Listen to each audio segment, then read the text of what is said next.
Good morning and welcome to Not Mental Health Matters. It's a brand new day, a brand new year. We're into 2025, and today is the first Sunday of the year. Today we will be discussing setting 2025 intentions, and joining me today is Mairo Ahmadu. Hello, everyone. I'm Sonia Harte. I'm a licensed spiritual practitioner for Centers for Spiritual Living in Colorado and Barbados. Good morning, Mairo. How are you? Sorry, let me pronounce your name correctly. Mairo. Good morning, Yes. Mairo. How are you? I am doing well, Sonia. Thank you so much. Yes, it takes a couple of tries to kind of get the Mairo your vote, Mairo, but yes. all good. How are you this morning? I am good. I am happy to be here. Starting the year right with getting into mental health wellness, not just for myself, but for all out there who are watching us at the moment. Mira, I want you to tell our audience a bit about yourself. How did you get into the journey of being a mental health therapist? Okay, I will share a little bit about that. I like to introduce myself as more of a multifaceted person. I am a creative, I'm a researcher, I'm a mental health therapist. Just to keep my title short for this episode, I was just like, I'm going to go with mental health therapist just to keep it simple. But one thing that really pulled me into becoming a therapist particularly is really kind of creating spaces and facilitating conversations for mental health, particularly for the Black, Indigenous, people of color community. And so really just also highlighting that, knowing that I didn't grow up with those conversations, I think that was one of the planting seeds of where I'm at today. So yeah, glad to be here.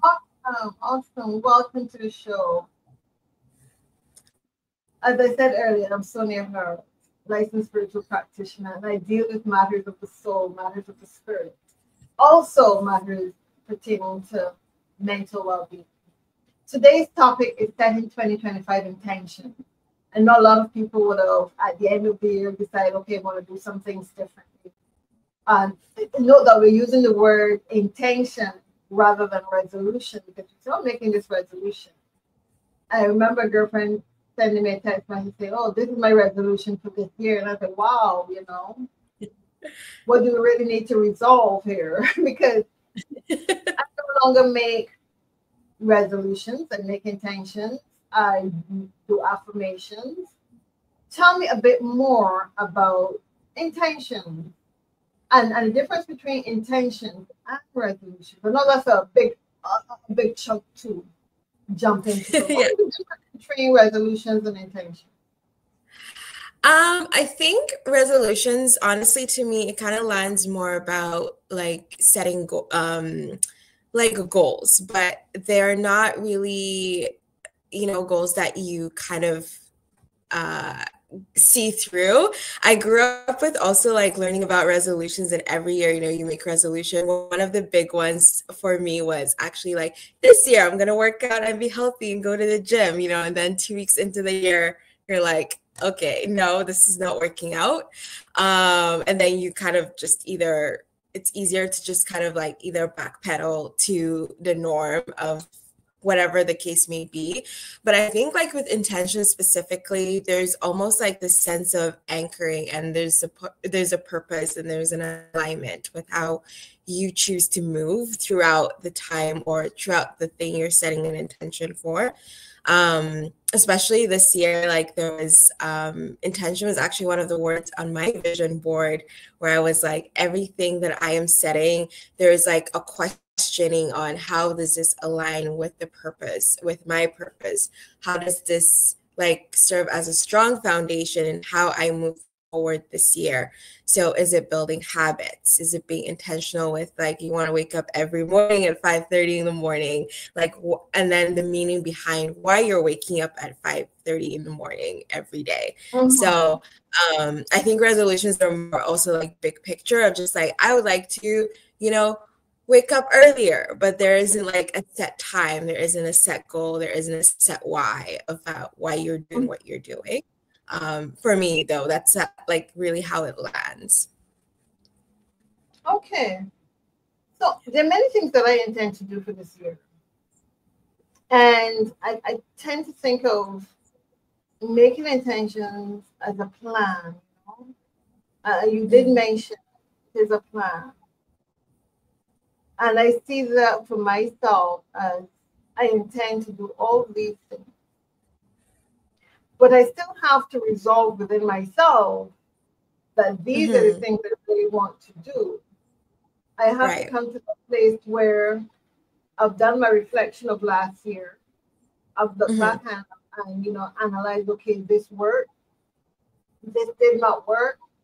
This is how I want my life to look and feel going forward into a new year. So these are the things that I want to not do anymore. And these are the things that I intend to do from here on. And as a person who works with the mind, it is not always easy, even for myself, keep my intentions to myself,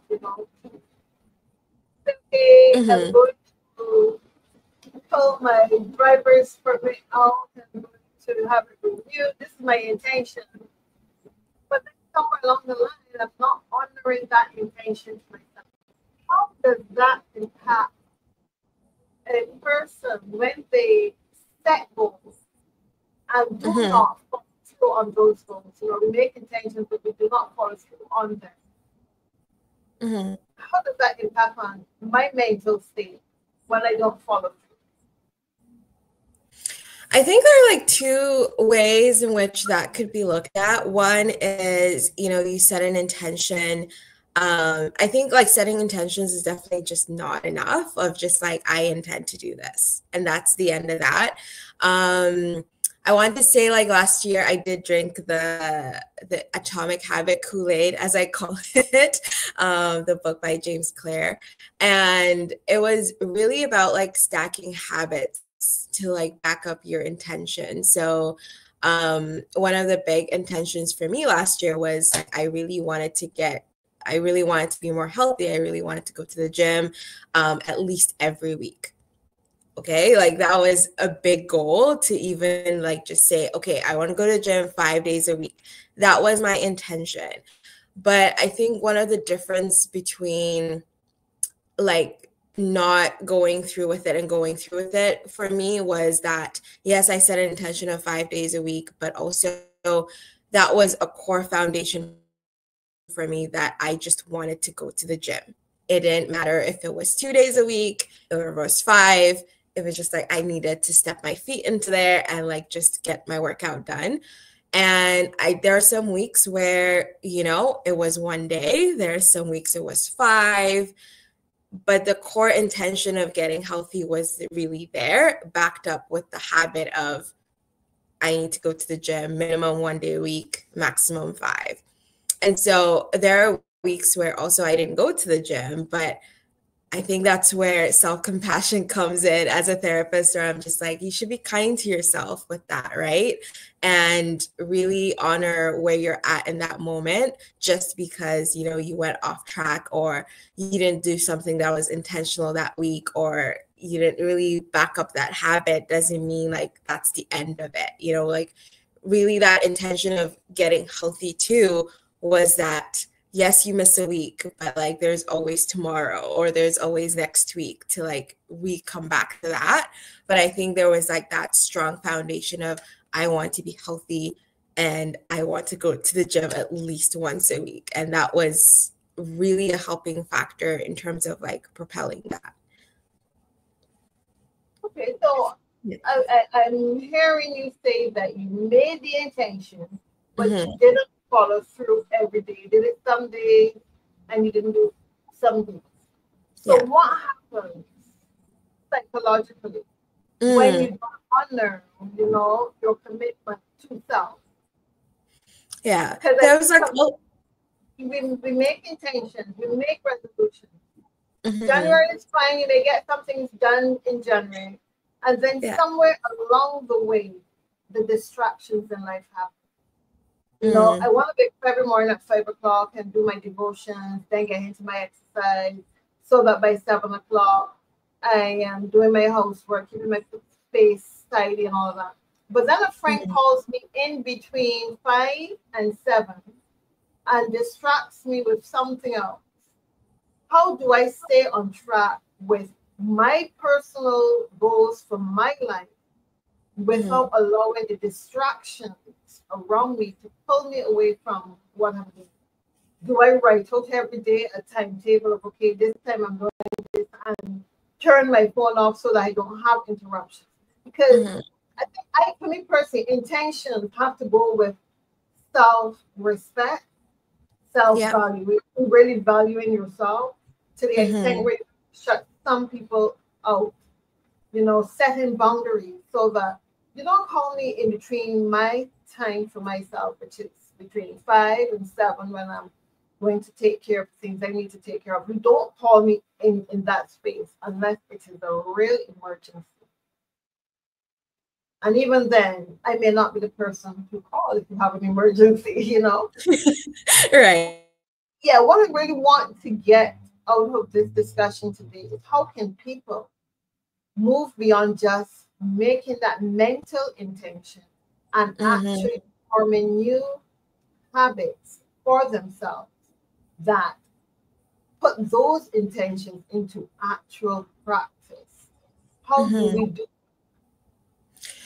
So I would say like my first go-to is that, so even in setting intentions, sometimes, you know, we set very big intentions without like having, so maybe the first is like setting a manageable intention that is backed up with habits that you know will come easily. I know sometimes when we set like a very big intention and then we see the habits that kind of follow, it's almost like this very daunting plan to follow through.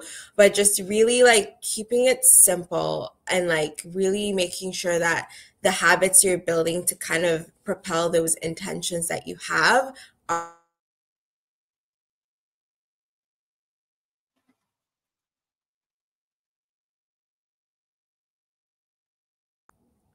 Can you hear me? I just kind of went out. Yeah, that's okay. Okay, so there's also a lot of flexibility that needs to happen. So I know you were mentioning kind of like, you know, setting boundaries with like your time or time blocking. People know themselves best. If you know that, you know, having that call from 5 to 7 is going to be distracting or is going to deviate you from actually getting work, like your thing done, then yes, absolutely set boundaries. If you're more of a flexible person where you're like, okay, you know, like 5 to 7, you know, I will answer this call, but it's okay to maybe shift whatever it was I was trying to do to the evening, or because like time allows it. So there's a lot of auditing of like how your life functions already and how you can also add those habits in addition to like the flexibility that your life sort of allows.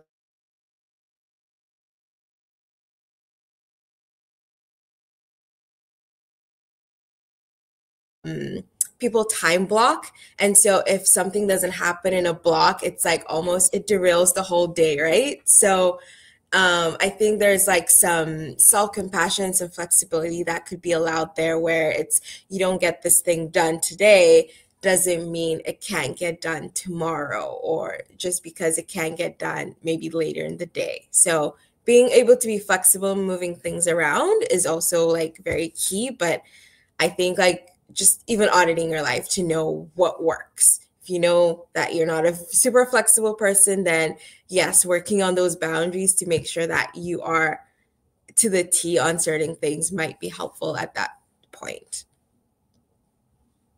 I'm going to ask this question because it has been floating around in my head for a little bit about procrastination, you know, because I hear you talk about flexibility and if something can't be done today, you know, we put it off for tomorrow, but tomorrow never comes, you know.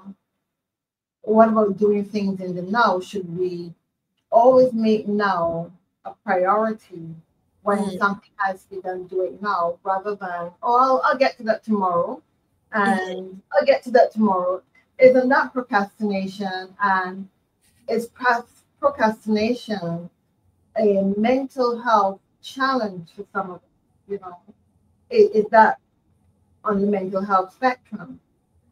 Delaying and delaying because you have a fear going on, or maybe just a little bit of laziness.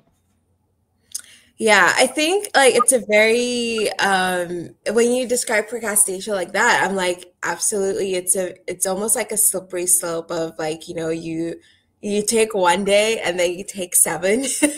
And like keeping yourself accountable to that.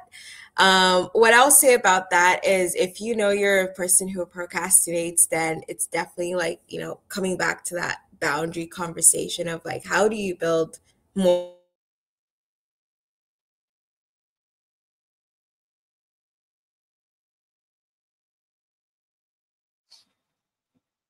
what works for you and what doesn't work for you, knowing to be more disciplined. I think, as you said in an earlier comment, or even like self-respect and like really building that for yourself to know that, yes, one day off might mean 7 days for me.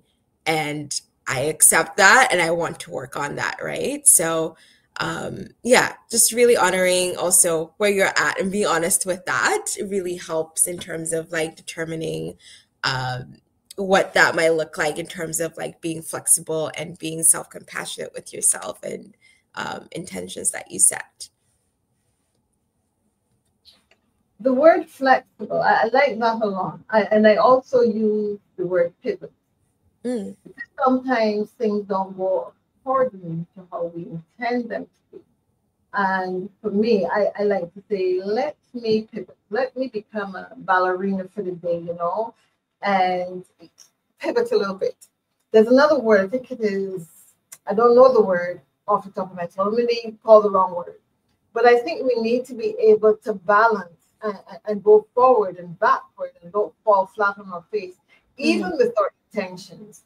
And yes, intentions should have some wiggle room. However, I think if you have too much wiggle room in your intention, nothing will happen. It is a mindset reform that we have to look at when we're setting our intentions. At least that's my opinion.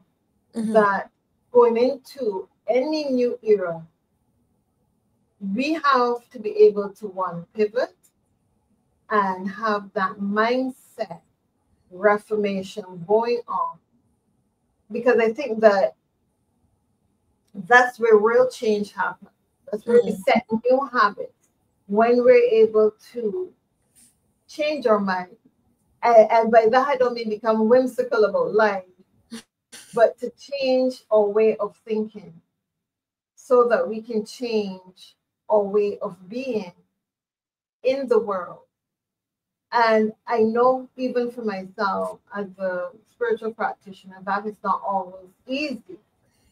That is a challenge because of the habits that you have formed, you know, and habits settle in your subconscious mind and they become who you are pretty much, you know. That's your mental equivalent will always show up in your life. Yeah. So asking someone to make intentions, especially intentions that line up with resolutions, New Year resolutions, the things that I did last year, I'm not going to do anymore. Would journaling help? Would writing out the things that happened last year and the things that you would like to shift from, writing those things out, you know, you get a piece of paper and say, okay, last year I spent more money than I should. This year I'm going to go on a very stringent budget, and those things that I bought, like the new pair of shoes I didn't need, I won't be buying those. I won't be getting my nails done. I'm going to go natural. Would you say that this would help in terms of keeping the intentions that you make to yourself going forward into 2025? Changing your habits by writing out the things that didn't work and how you're going to change those things, And every day going back to that sheet that you decide, okay, I'm going to make a list. And you go back to that sheet and you say, okay, this is where I want to be. Every day you say, this is where I want to be. This is how I want my life to be. Would that work? That's a very challenging question because I feel like there are people, or I think there are people who that might work for. And then, like, as you're even talking, I was like, oh, that definitely does not sound like me. Once I write something, it's like I forget about it. It's like, okay, understand. we'll come back to that and like, keep looking at it. I think I got into vision boarding last year as well, where I kind of was like, okay, this is fun. This is having a picture. I saved it as my screensaver on my phone. I look at it every day or every other minute of the day. So it's like clearly there about like the decisions I'm making. Are these the facets that are it's covering, right? Something I also really worked on was, again, I'm very logic in nature. So I decided to form this, it's a 5-part question decision framework of everything I do. So asking myself these 5 questions, it can kind of stem from, is it this, how do I feel in this moment? Am I doing this because for me, or am I doing this for others? And just kind of like really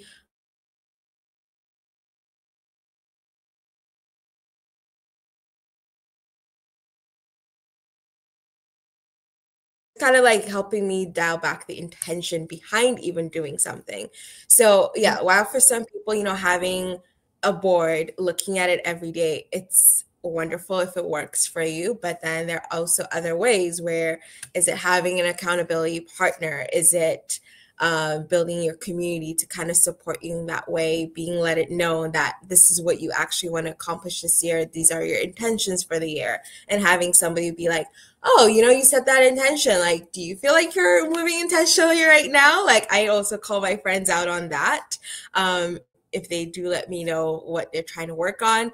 And also like, with the maybe vision boarding, if that's your thing, like having a picture, looking at that, having a decision framework. I think it really varies from person to person, but also I'm curious to know what works for you more, because you kind of brought up the journal conversation.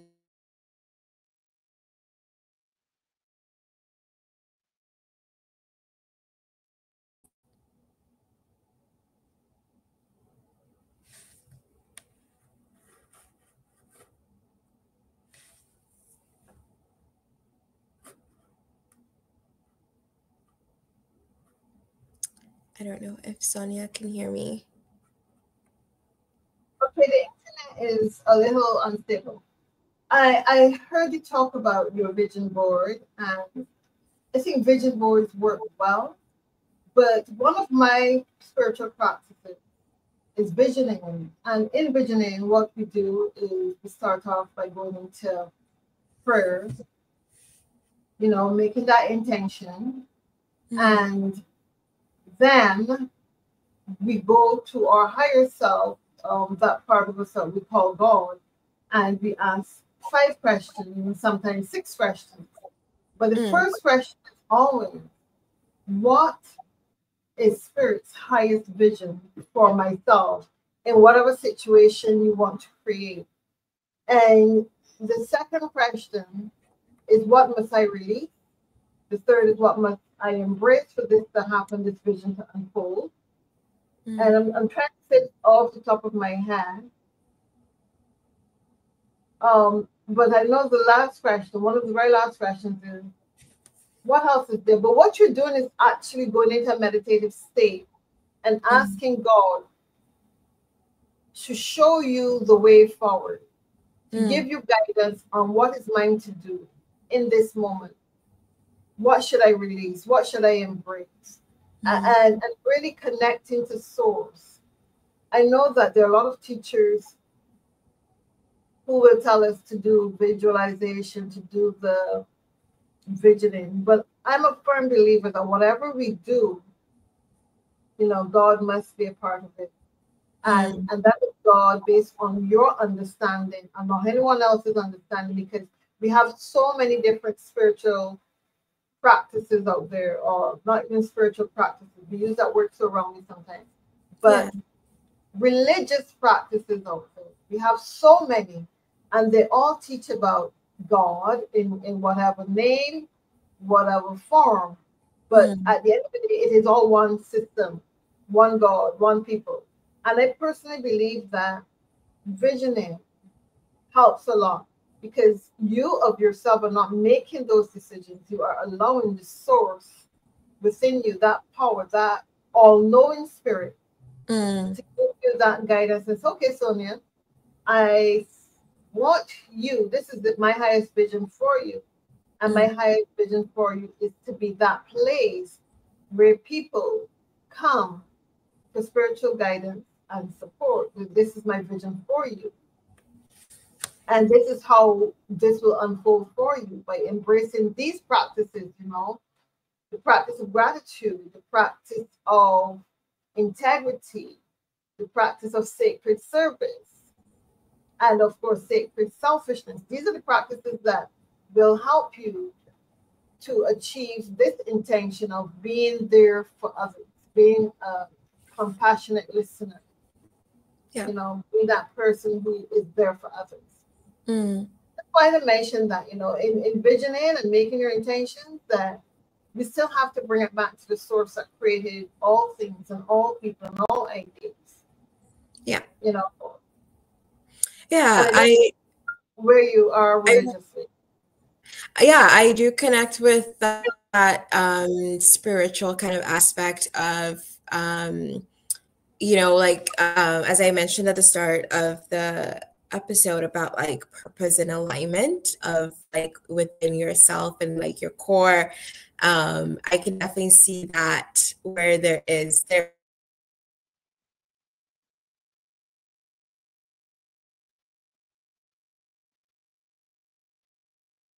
in I grew up Christian, kind of like deviating more from the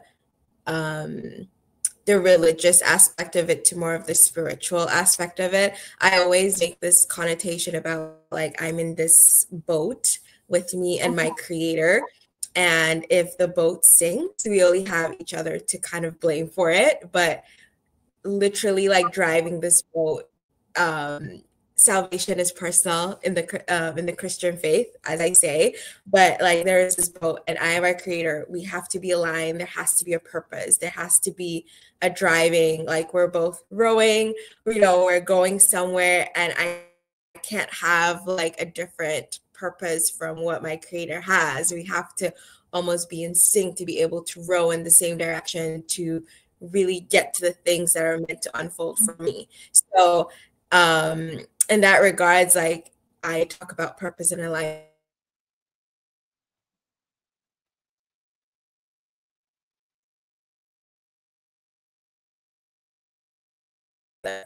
And it's more of an intimate, deep relationship than just kind of like, okay, yes, I not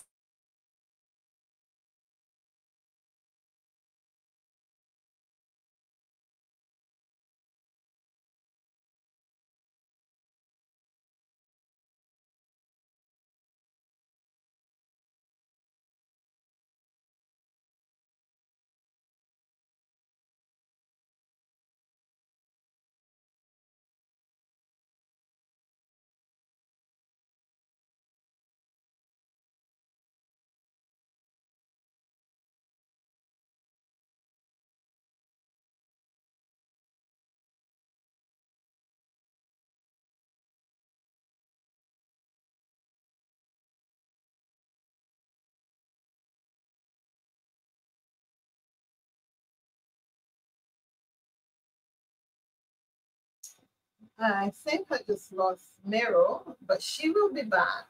But in the meantime, I want to expand a bit more on visioning, and this was first introduced by Dr. Michael Beckwith of Agape. And It is also part of Sanctuaries for Spiritual Living, spiritual practice, where we have teams that gather to vision for whatever we want to bring into being. And I would like to suggest that the audience and anyone listening to this after embrace the art of visioning, embrace that technique of allowing your higher self, God, source, universe, whatever you call the source of your being, that you allow it to give you that guidance, that you find that quiet space and ask, what is mine to do? Why am I here? Give me guidance on this. I want to buy a house. Give me guidance on this. I want to start a new career. Give me guidance on this, and ask those questions. One of the things I will do at some point in time is to post the questions on our chat to those persons who are in the chat, so that going forward we can reach out and ask souls, what is your highest vision for me in 2025? What do you intend for me to be and to do in 2025? How can I show up in the world and be a positive presence in 2025? So that our intentions are not just small intentions about ourselves, but intentions that take the world into a better place, nation by nation. And I believe that we can do it because intentions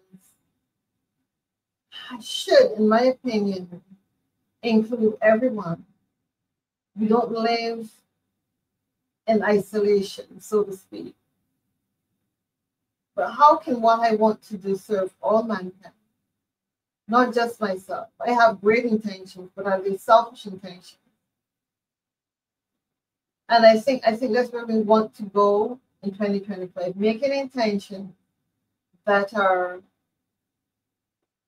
for humanity, that brings humanity to a better place of being. I know for myself that that's my intention, to show up and to practice my spirituality in a way that touches other people's lives, to be there for people, but most importantly, being there for others, to be there for myself as well. And that's my number one intention for 2025, to be present for Sonia Harte.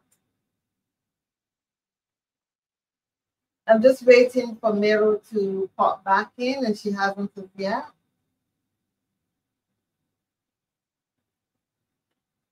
So,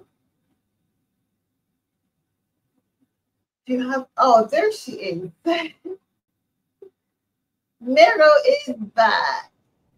I am so sorry. I don't know what happened with my internet. It was just like doing its thing and then all of a sudden out. Yeah, that happens. I've had moments like that too, where the internet just say, okay, I'm going to take it. Yeah. So I was sharing with the viewers that I think it's important to make not just intentions, but to do your visioning and to ask your higher self for guidance going into 2025, and that those visions, those intentions should not be selfish ones. They should include all humanity. How are we going to help this world that we live in? I think that our intentions need to be more broad-based rather than just at the individual level. Yeah. But more at a level where all people are included.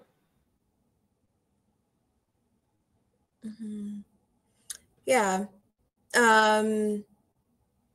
I definitely agree with that. There is just so much, I would say, so much joy in like sharing your intentions with kind of involving community with that, right? So even just how you're moving. And I think one of my intentions this year is really, I was actually logged in on YouTube while I was trying to figure out my internet situation, and I heard you saying something about how intention needs to sort of involve like not be selfish, but more of just like, and how does it involve community in that regard? So even if it's like talking to people and really keeping yourself accountable and like also supporting others through their intention, I feel like there's just so much joy when there's more of a collective intention as a group too in moving forward, and like really setting that with different maybe groups in your life, as it also helps just keep yourself accountable, but also the group and other people accountable in how they set their own intentions.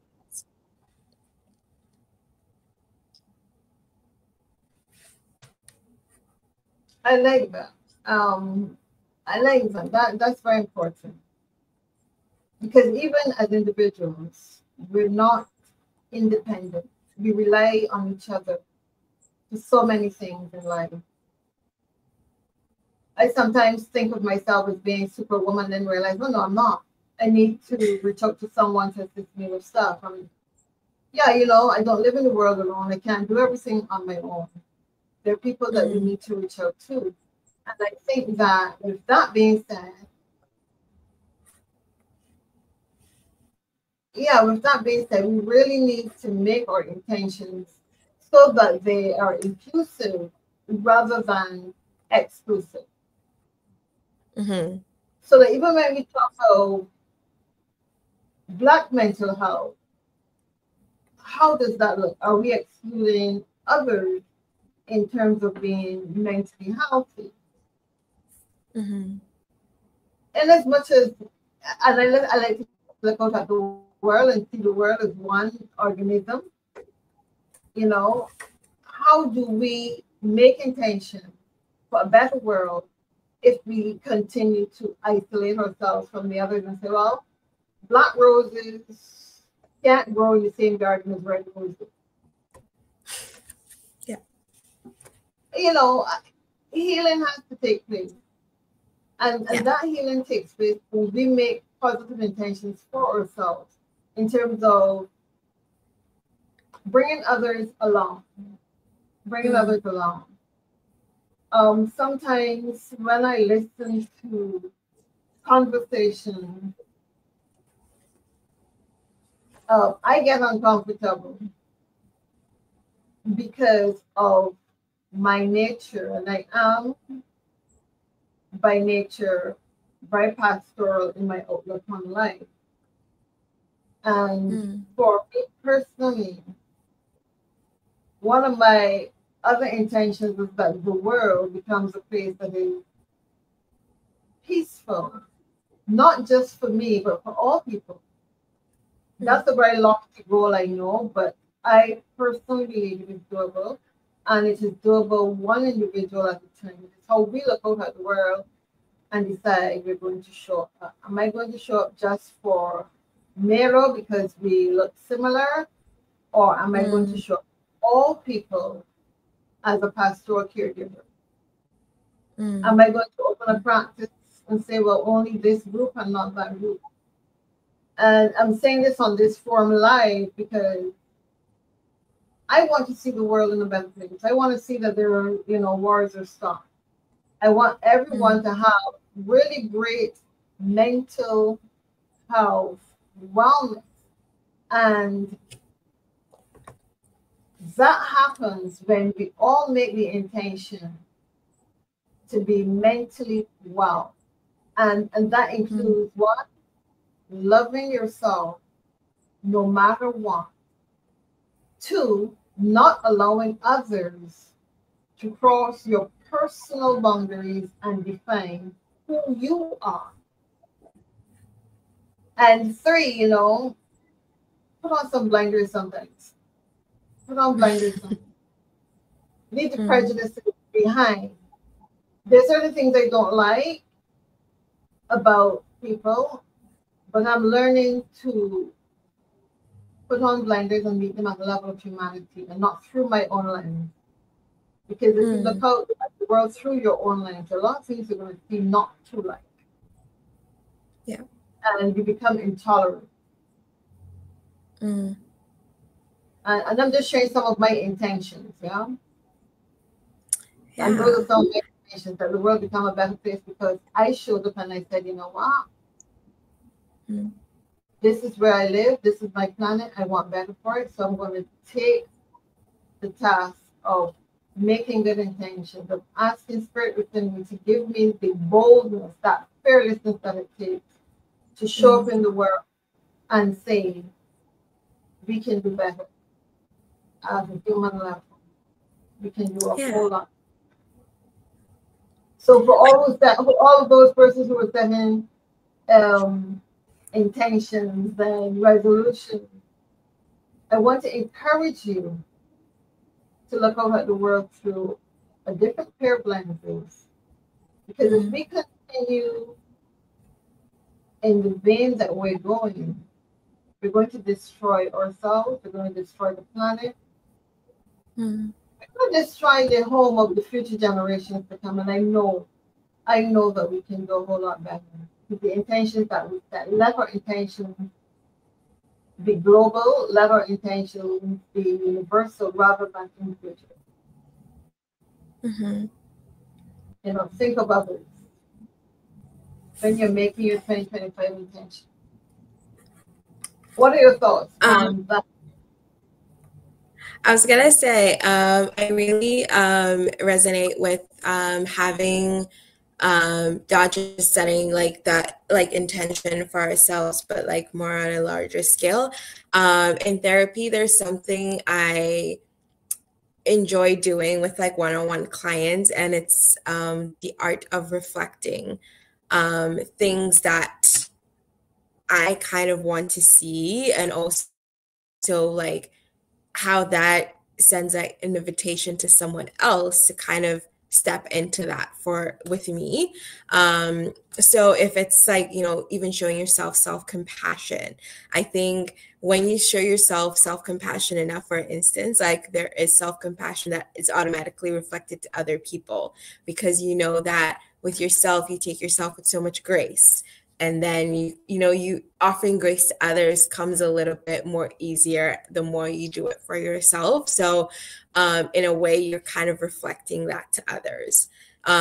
Same thing with values. You know, when people say, oh, you know, it's really valuable to me for people to be honest, and then you're honest all the time, or you try or you strive to be honest all the time, it's more of like, okay, people are like, okay, you know what, I will be honest with you on this, you know. So it kind of creates that ripple effect to other people around you. While it's not the same definition of maybe, you know, showing up in a particular way, but there's almost that curiosity invitation as well to like think about these things, think about your own intention and how you're showing up intentionally.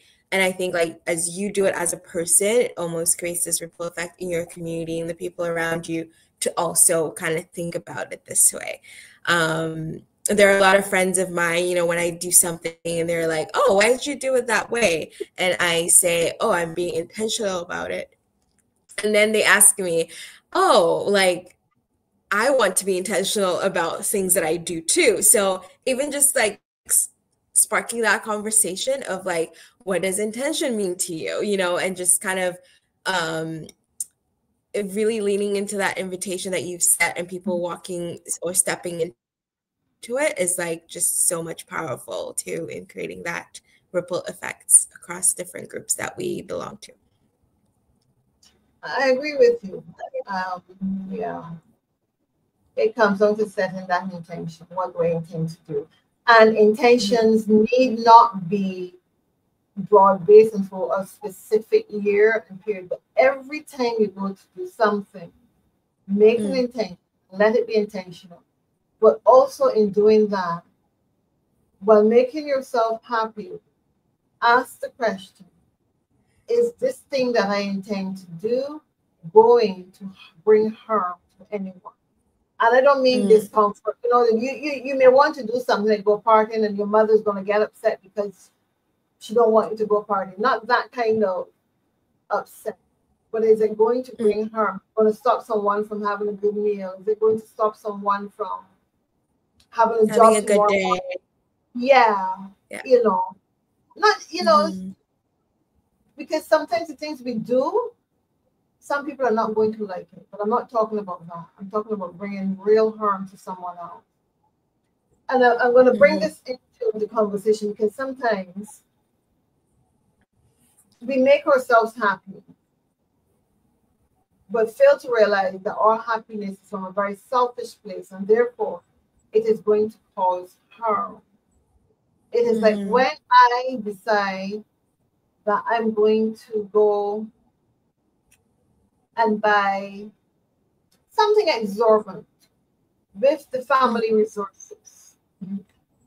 And then my daughters can't go to school because I took all of the funds from the family account and bought a fur coat. I live in Barbados, don't need a fur coat. But he said, oh, it's pretty, I want it, I buy it. So now my daughter can't go to school because I bought a fur coat. That kind of harm. You know, it's like when you get your paycheck and you say, I think I can win the lottery this weekend, and you take every cent and you say, okay, lottery ticket. Family can't get food, the mortgages and arrears because you didn't win. It is that kind of harm. But we press pause and we think of our action when we make intention. Is this good? Is this going to be beneficial to me and others? Is it going to cause harm? Because in making ourselves happy, we still have to look back. Who will this harm? Yeah. And I'm not talking about the little. I'm talking about the big stuff, the big one. Yeah. Yeah. I think maybe tying that back to what I mentioned, like a decision framework and like really asking yourself questions like in that moment is also like, it could be really helpful in terms of like determining, is this actually worth doing? There's a lot of, I feel like in our world today, there is more doing and less reasoning behind what we're doing. And I see a lot of just even maybe with clients or just people, I just see like almost careless movement in like emotional and kind of physical ways. And people just do things because sometimes I think I live in Winnipeg, Manitoba, in Canada. It's a very similar to North American culture, very individualistic, where it's all about like you and getting your things done. But, you know, growing up in Nigeria, there's like a lot of consider what that ripple effect will have either on your family or your community or, you know, so growing up, there's always this like, you have to think about other people around you. It's not just you as a person. But even if you're making a decision or setting an intention, it's like, how does it affect the people, you know, that are either closely associated with that intention, or either what is the harm, as you said, it will bring to those people. So I've always like had that view on like decisions I make, but then I think there's sometimes where that boundary, it's like you do need to disappoint some people for the greater good, right? But it's also how much are you willing to disappoint people? Like, is it to the point where it causes harm, or is it to the point where it's like, okay, you know, in 5 months, you know, it's there's a greater alignment or there's a greater purpose for why you're doing what you're doing. So I think deciphering that as a person is really important, where you're like, okay, I know that this harm, and being able to even communicate that and be like, this is the intention I set for myself, and I know this is the greater purpose it has for people. Like, it's so much helpful than to do something and like it comes up malicious, and then, you know, it like affects the relationship or like affects the bigger, just, yeah. Also communicate, just communicate that. I agree. And that brought to my impulsive behavior, because some people are very impulsive. I have a friend who would say to me, oh, you don't make decisions, because I'm not impulsive. And if I decide or I have the thought to do something, and by the time I work through it, you know, you start to work through it, you start to think all around, and I say, oh, this isn't a good decision. And I back away from it. Oh, you don't make decisions. And I've had to explain, it isn't that I don't make decisions. I may seem to be procrastinating, but I'm weighing things in the back. I'm seeking guidance from this, and I'm allowing spirit to guide me. And I don't like to be impulsive, because when I'm in do things on impulse, it ends up wrong. You know, I allow spirit to say, well, Yeah. like this, not that. Stay away from this person, go with this person. And I find when I listen inwardly, when I do that, oh, life is so easy for me. You know, other than, and I know that that impulsive behavior is also a mental health challenge. There's something going on, something deeper going on when you're impulsive. Yeah, You know, I think it's also like the urgency culture in our world today also doesn't really help that, you know?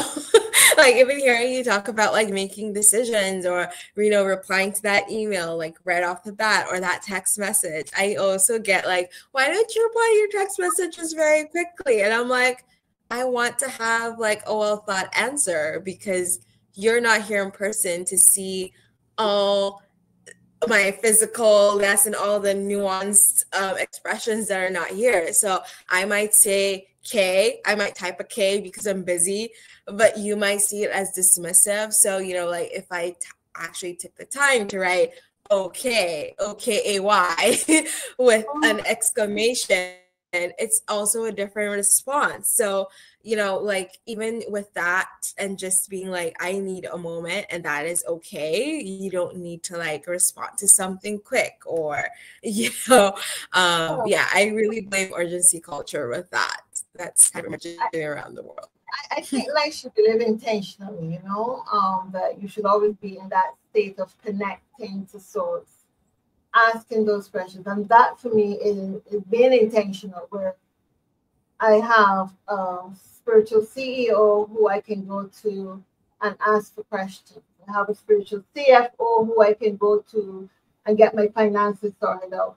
And I would like this to be a takeaway for people, but to always turn to your higher self, no matter what your religious foundation is. You turn to your higher self, your higher power, and allow that higher power to guide you when you're making your intention. There's nothing wrong with asking for guidance. There's nothing wrong with saying, is this a good intention, not just for me, but for all people? How am I showing up in the world as Sonia Harte? Am I showing up as just an individual, or am I showing up as part of a global community? And as much as we like to think that we're individual, yes, we are on one hand, and on another hand, we're all interconnected. And our intentions going forward, and I'm not repeating myself here, should be collective. Should be collective. How are we helping each other with our intentions? This is a selfish one. I know I have some selfish ones, and I'm going to see them through because it's about honoring and respecting myself. So those I kind of saw Sonia as. Oh, sorry, Sonia. I was just like, the phrase that came to my mind as you're saying that was like honoring your different identities that you occupy as a person. And I like that because I do have different identities, you know, mother, the predator, the cook. We all do have different identities. But what I really want people to do, as you said earlier, reflection, journal, script, write things out, paint, do things that help you to connect in a very significant way to your higher self, rather than listening to the logic of other people. Because and this is where individuality comes in. It comes in where you can recognize I am an individual, but yet still I'm part of this big collective. Let me show up as love, agape love. Let me show up for the global community in a way that makes absolute sense, rather than be selfish in my outlook on the world. And I'm going to use this term. It's from Reverend Cynthia James. It's called sacred selfishness. Practice that as often as you need so that you can help more people. because there are some people who will come along for the journey just to take advantage of your compassion and your kindness. Make intentions that serve humanity, not one individual, but serve all of humanity. And for those people who are distractions in your life, for me, my intention, and a girlfriend said this to me recently, you can't show up for everyone. Show up for those people who will make it. And that's one of my other intentions, to show up for myself, because I'm going to make a difference. Can't be present for everyone else. It's a lot of work to show, to sometimes to also, show up for yourself and other people also. Show up for yourself. Yeah, those people who need your help will come along on the path, and they'll recognize that some encounters will be brief. It's like that story of the alligator taking someone across the river. Some relationships are going to be very brief, because in some cases the alligator will eat you as soon as you jump on its back. In some cases it may take you midstream. In some cases it'll take you all the way across. You have to understand and value your relationships in 2025. Those that are going to be long term and those that are going to be short term, and but we have to be wise in the choices that we make when we make our intention. And I want to wrap up by saying that the intentions that we make should be life affirming, so that, one, we are mentally stable, and the people we encounter as a result of our being mentally stable for ourselves can also be mentally stable. We don't cause harm. Any last words, Mairo? I think maybe my last words would be around just like, remember purpose and alignment. I think I've been dabbling a little bit into somatic work, and just like feeling your whole body resonate with your purpose and alignment as well. Like, there's so much our bodies tell us during our intentions, or what we do, or how we move through the world. And if you can tap into that, I recommend really tapping into also all your body systems and what it is telling you as you move through 2025, because our bodies speak and we need to listen.